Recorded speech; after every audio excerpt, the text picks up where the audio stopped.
باپ اور بیٹے اور روح القدس کے نام میں آمین۔ ایک عورت سورج کو اوڑھے ہوئے چاند پر کھڑی تھی۔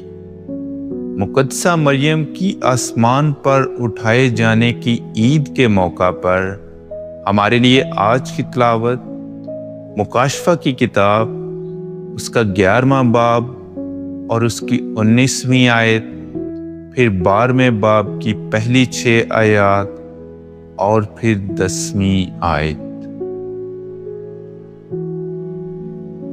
اور خدا کی ہیکل آسمان میں کھل گئی اور اس کی ہیکل میں اس کے عہد کا صندوق نظر آیا، اور بجلیاں اور آوازیں اور گرجیں پیدا ہوئیں، اور زلزلہ آیا اور بڑے بڑے اولے پڑے۔ پھر ایک بڑا نشان آسمان پر نظر آیا، یعنی ایک خاتون جو سورج کو اوڑھے ہوئے تھی اور جس کے پاؤں کے نیچے چاند اور سر پر 12 ستاروں کا تاج تھا۔ وہ حاملہ تھی اور تکلیف میں ہو کر درد ذے کے سبب سے چلاتی تھی۔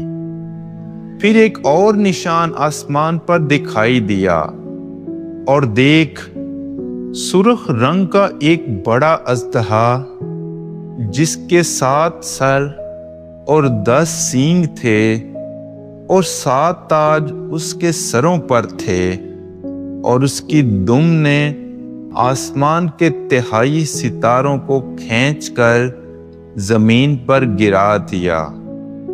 پھر اژدہا اس خاتون کے آگے جس کا بچہ پیدا ہونے کو تھا جا کھڑا ہوا، تاکہ جب بچہ پیدا ہو تو اسے نگل جائے۔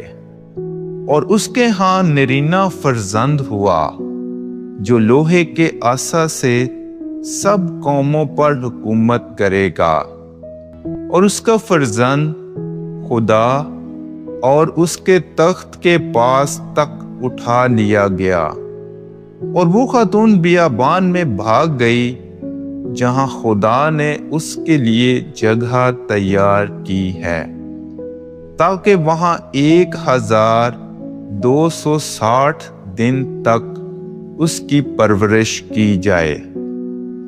اور میں نے ایک بڑی آواز آسمان میں یہ کہتے سنی کہ اب نجات اور قدرت اور ہمارے خدا کی بادشاہی اور اس کے مسیح کا اختیار ظاہر ہوا، کیونکہ ہمارے بھائیوں پر وہ تہمت لگانے والا گرا دیا گیا جو رات دن ہمارے خدا کے آگے ان پر تہمت لگایا کرتا تھا۔